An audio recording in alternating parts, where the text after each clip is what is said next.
Hi everyone! Welcome back to my new video. So, it's been a long time since hindi ako nakakapagsalita sa video kasi nga nag-upload ako recently ng mga Halloween videos. So, itong look na to is gagawa tayo ng mga, this look is going to be inspired sa mga events, makeup. So, kung meron kayong pupuntahang events, this look is perfect for you. Pero, ayan, mag-i-invento na naman ako ng mga makeup or mga eyeshadow tricks na gagawin ko pala today. These are all drugstore products na mabibili nyo dito sa atin and also sa mga online shops na bagong labas. I'm so excited. So anyways, yes, umpisa na natin. Kung gusto nyo malaman kung ano yung mga produkto na ginamit ko para ma-achieve ang look na gagawin natin at kung ano yung final na kalalabasan, just keep on watching. Okay, so magsisimula tayo sa ating primer. Gagamitin ko is etong Eye White Korea Aqua Moisturizer. Ayan. In Whitening Vita, deeply hydrates with water-based formulas. Ito yung ating gagamitin for our face today. Primer.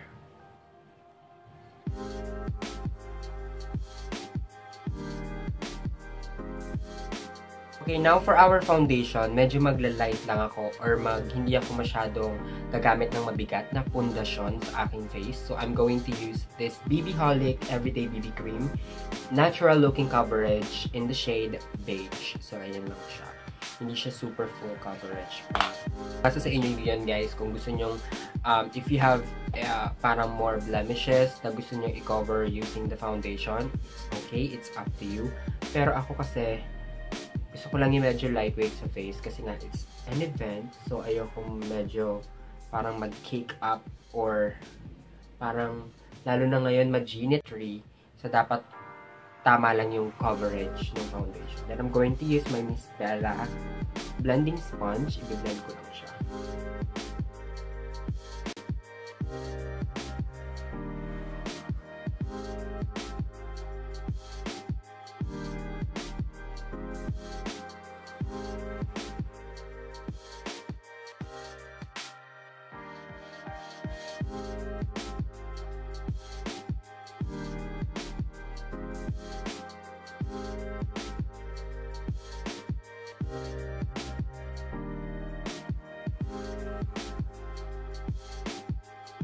Meron kayo maririnig na ingay sa background ko kasi medyo tanghaling tapat ako nag-video or ano, so marami pang gising.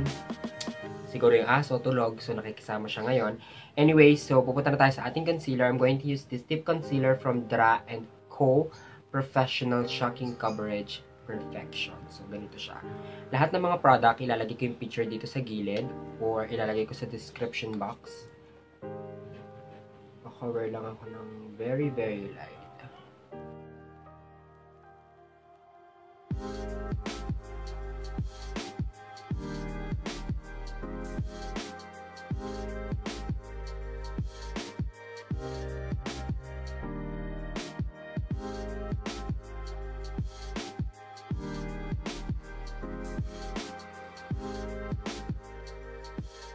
Itong look na to, guys, depende kasi yan kung anong klaseng event yung pupuntahan nyo. So, for me, siguro ang pupuntahan ko kunyari is yung parang event ng maglo-launch ng bagong product. So, parang medyo casualan lang, parang, or skincare product. Ay, not skincare, kasi medyo parang natural lang yun. So, parang yung mga light lang, di ba? Parang cocktail lang, ganun-ganon. So, ganun yung gagawin nating look. It's time to set our under eye area and T-zone. So, I'm going to use this Detailed Superior Cover na two-way cake foundation in the shade Fair. So, ganito yung itsura. I'm gonna use this brush right here. So, aking ilalim ng mata.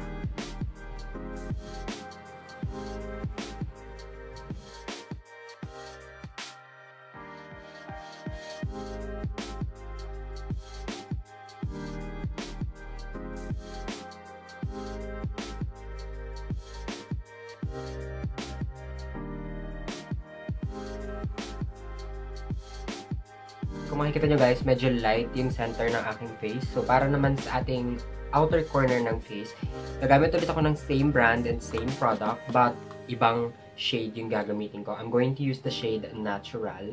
So, ganyan yung kanya itsura. Medyo may pagka natural yung kanyang kulay. Then, ilalagay ko lang siya sa aking the rest of my face.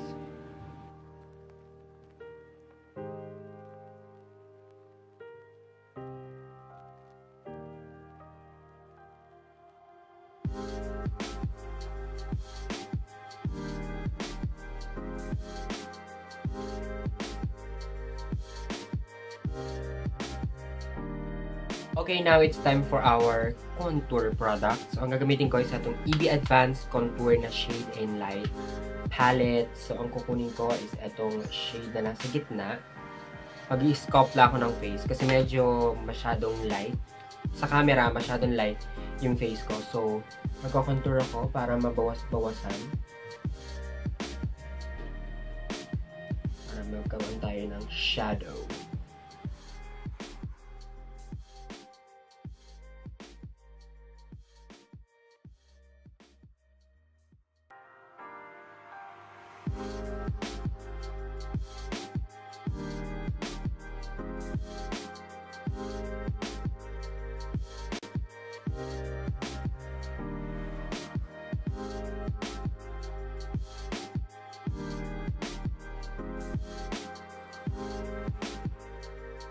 Now, it's time for our kilay.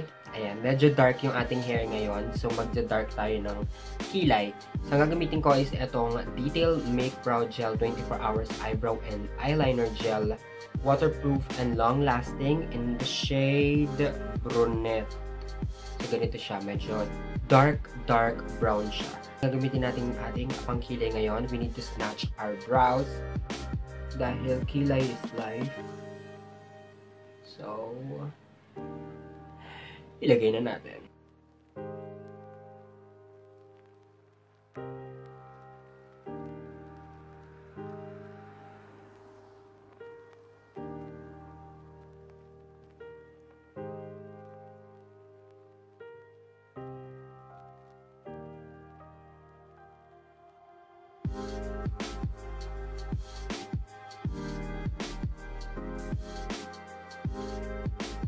Okay, so now my brows is so snatched right now. So maglalagay tayo ng brow mascara. I'm going to use this What's Up Brow from Snowy in the shade Ochre. Medyo dark siya. I have a light brow product or brow mascara from Snowy. So light siya. So dito tayo sa dark. Since my brows is dark and my hair is dark, so dark tayo. Aso.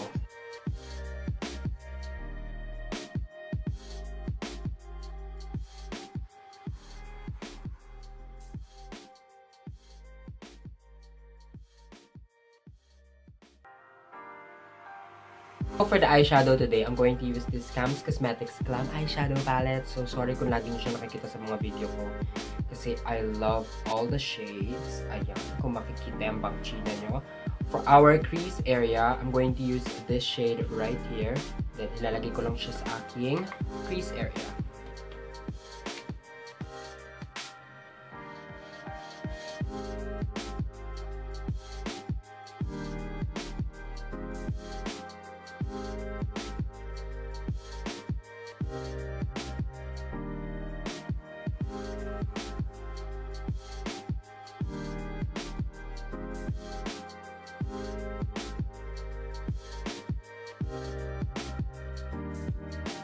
Switch naman tayo sa ibang palette. I'm going to use this Sleek Makeup in Vintage Romance 141. I'm going to get this shade right here. Then, ipapatong natin siya ulit sa ating crease area hanggang dun sa inner part ng eyes.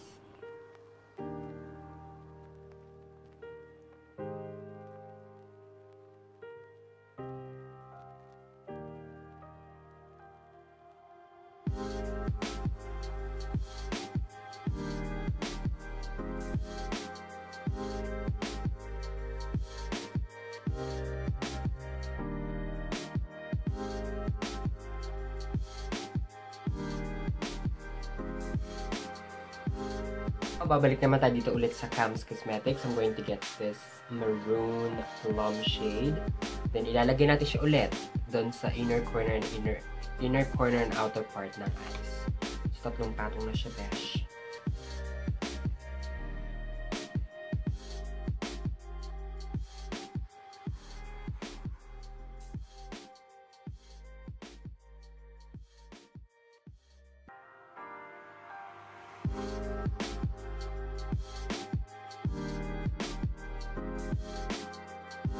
Magkakat tayo ng crease. So, dito ako magkakat sa inner part. The inner part ng eyes concealer. So, I'm going to use this Intense Cover Concealer from Detail 10.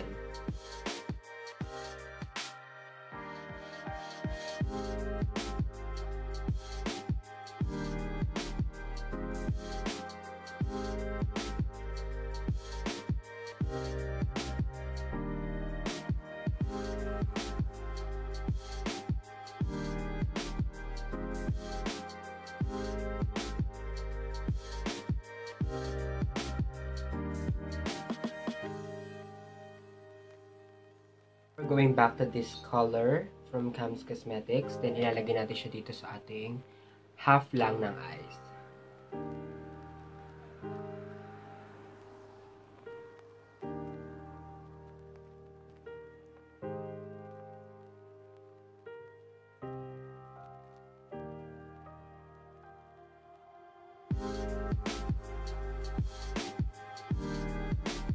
Then, para naman sa inner corner ng eyes, I think kukunin kong shade. Medyo may pagka-konting shimmery naman siya. But it's okay. So, ilalagay natin siya sa ating inner corner.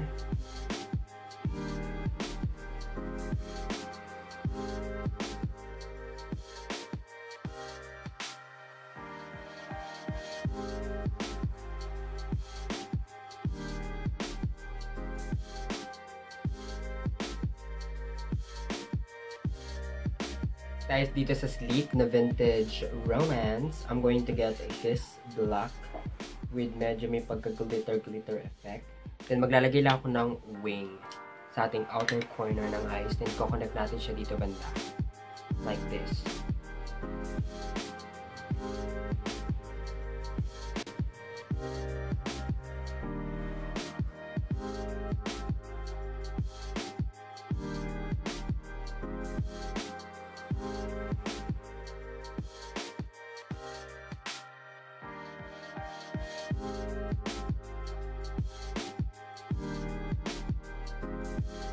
Back to Cam's Cosmetics, kukunin nyo ulit tong shade na to. Ilalagay nyo lang siya sa ating outer or lower part ng eye.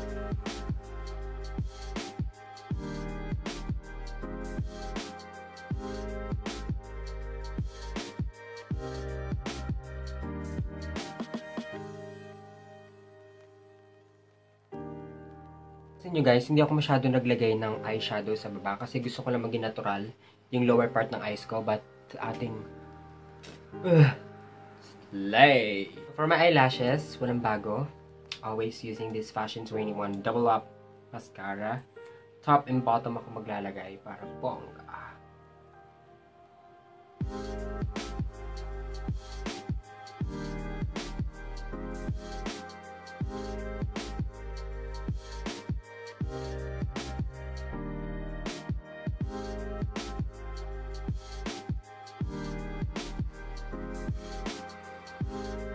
My lashes, I'm going to use this King Kobe Cosmetics in the number name in hot tea.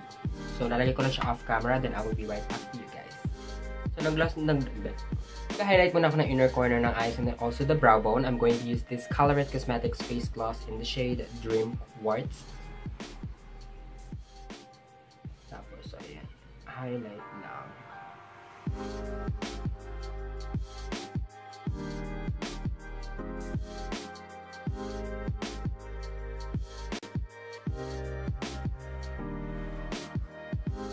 Now for the blush, I'm going to use this Colourette Cosmetics Color Tint in the shade Thalia. So, ang ganda ng packaging ng Colourette. Bago siya. So, galitin ka na itsura. Shake natin siya muna bago tayo mag-apply sa ating cheeks. Again, etong color tints na to, pwede nyo siyang ilagay kung meron na kayong powder para bongga na. Kasi ako ganun ang ginagawa ko. So, yeah. Maglalagay lang ako dito sa part na yan.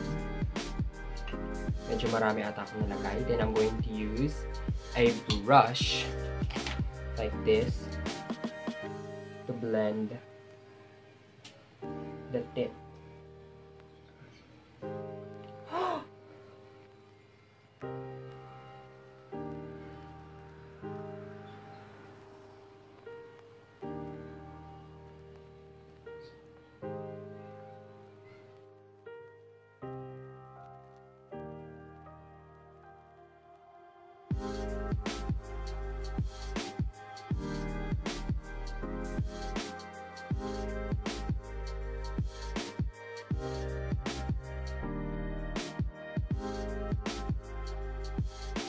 Na back to the Dream Quartz ng highlighter.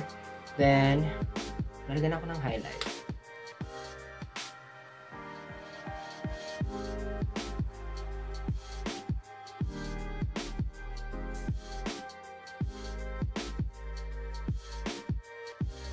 Our lipstick, kasi medyo parang babaihan yung ating eye makeup. Maggagawa tayo ng very dark or bold sa ating lips. I'm going to use this Nor Cosmetics liquid lipstick in shade Scarlet. So, let's see. Magiging bongga-bang ating lipangka.